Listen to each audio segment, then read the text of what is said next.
নবীদের বৈশিষ্ট্য হচ্ছে নবীরা যেখানে মারা যায় ওখানেই কবর দিতে হয়। জানেন এটা?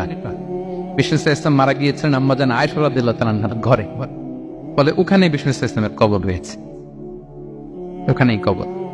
এবং ওই কবর দেওয়ার পরেই ওই কবর দেওয়া ঘরের ভিতরে আম্মাজান আয়েশা যতদিন আয়েশা রাদিয়াল্লাহু তাআলা আনহা যতদিন বেঁচে ছিলেন ওখানেই ছিলেন কবরের পাশে।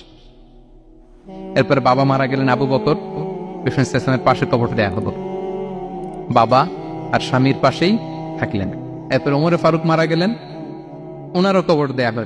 কিন্তু এখন তো আর বাবা আর স্বামীর সাথে পর্দা নেই, ওমরে ফারুকের সাথে তো পর্দা আছে। তো তখন তিনি ঘরটা হয়ে গেছে ছোট, তিনটা কবরে অনেক জায়গা স্পেস নিয়ে গেছে, এখন অল্প একটু জায়গা পর্দা টাঙিয়ে দিলেন ওমরে ফারুকের সাথে পর্দা হিসেবে ছোট্ট একটা জায়গায়, যতদিন বেঁচে ছিলেন ওখানটাতেই ছিলেন।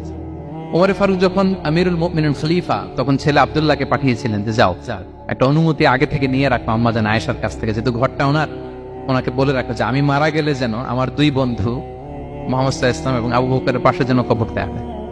আব্দুল্লাহ এসে বলল, আব্বা জান তো এই পয়গাম পাঠিয়েছেন। তো আয়েশা রাদিয়াল্লাহু তাআলা আনহা বললেন, আমার খুব ইচ্ছা ছিল আমি আমার স্বামী এবং বাবার পাশে শোব, কিন্তু আমিরুল মুমিনিন যখন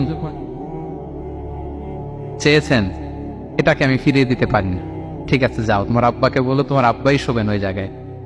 আচ্ছা, তো ওমরে ফারুক আপনারা জানেন অ্যাসাসিনেশনে ইন্তেকাল করেছেন, আত্মাইর আঘাতে, ছুরিকাঘাত করা হচ্ছে, কয়েকবার স্টেবিং। এত জখম হয়েছে দুধ দিলে ওই জায়গা দিয়ে দুধ বের হয়ে যায় না, বীজ পানি দিলে বের হয়ে যায়। তো সবাই বলল আমিরুল মুমিনিন আপনি এবার ওসিয়ত করেন, কে হবে আপনার পরে লিডারশিপ, কে নিবে? মুসলিম উম্মাত অনেক বড় হয়ে গেছে। তখন তিনি ওসিয়ত করলেন এবং ছেলেকে আব্দুল্লাহকে আবার বললেন যে আব্দুল্লাহ আবার যাও, যে আম্মাজানের থেকে অনুমতি নাও। বলতেছে অনুমতি না নিলাম আর অনেক আগে, উনি তো বলছে আপনি মারা গেলে ওখানেই শোবেন। বলতেছে না, তখন আমি আমিরুল মুমিনিন ছিলাম, এখন তো কিছুক্ষণ পরেই মারা যাবে, এমন হতে পারে আমার ভয়ে বা লজ্জায় তখন অনুমতি দিচ্ছে, এখন আর দিবেন, আবার যাও। আবার গেল, আয়েশা রাদিয়াল্লাহু তাআলা আনহা বললেন না, এখন আমি আগের কথার উপরে আছে, তোমার আব্বাই সেখানে শোব। সুবহানাল্লাহ।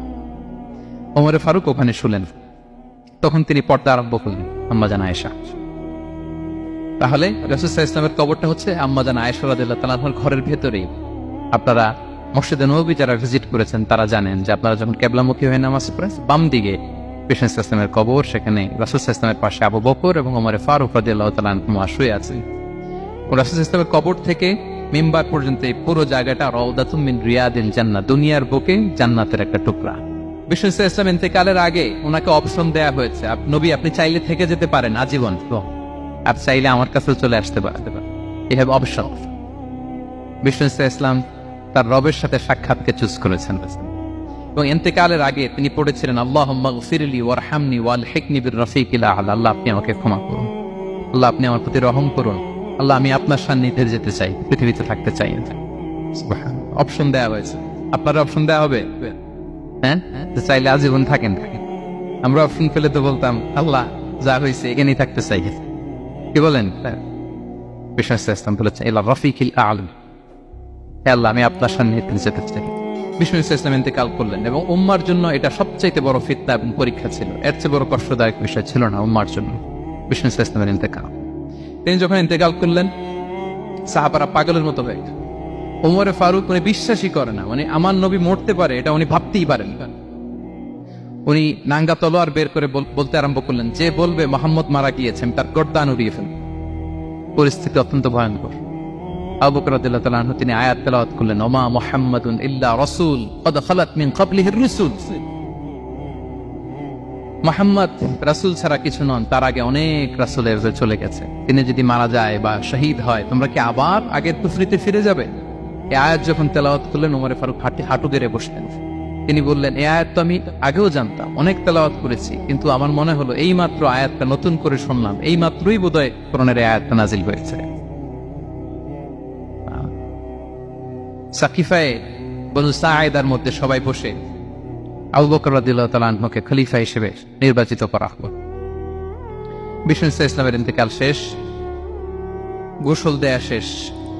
আমরা যেমনি মারা গেলে আমাদের জামা খুলে অন্য একটা জামা পরিয়ে গোসল দেয়া হয়, বিষ্ণু ইসলামের ক্ষেত্রে এটা হয়নি, ওনার গায়ের জামা খোলা হয়নি, যে জামাটা ছিল ওই জামাটার উপরে গোসল দেয়া হয়েছে, ওনার ইউনিকনেস। এবং বিষ্ণু ইসলামের জানাজার নামাজে কেউ ইমামতি করেনি।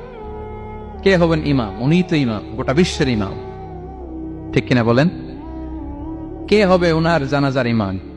কেউ না। সাহাবারা ডিসাইড করলেন কেউ ইমামতি করবে না।